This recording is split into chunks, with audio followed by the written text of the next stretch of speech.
This month's qualifier is Explorer. Best of 1 will be played on June 8th. I'll include deck list in the description. This stat will be based on untapped GG and my vibes based on what I'm seeing in the ladder. As you can see, mono red is the most popular deck as hyper aggressive decks will best of 1. Amalia is second in popularity and can be hard to stop without a sideboard, but this deck is a toolbox deck that comes with a learning curve. Rakdos Vampires is third and has been a dominant choice since the Pro Tour. Azorius Control will be good against the mono red deck and Amalia decks and would be my personal choice if I was playing the best of 1 qualifier. Izzet Phoenix is a really good deck but sees less play in best of 1 as it may struggle against vampires. Amalia has the best win rate over this time period and mono red is right behind it. That out of the way, let's get into the deck list. Now that we're into it, let's really get into it. Now that we're really into it, let's get into it. Mono red.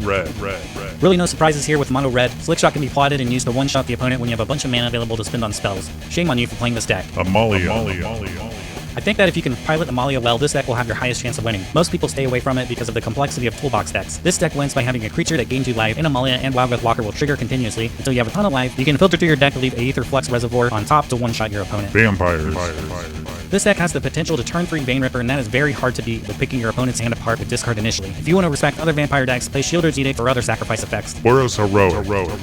Boros Heroic has really fallen off from a popularity standpoint, but it's still a tier 1 option in my opinion. This is a deck that Slickshot has found its way into and provides a new dimension of attack with this being a flyer. I will post my personal deck list for this one. Spirits suck and you shouldn't play it. Angels. Despite not being very popular, Angels has a pretty nice win rate according to Untappd. Righteous Valkyrie can gain you a lot of life and make your creatures go over the top of Vein Rippers. Mono green Devotion.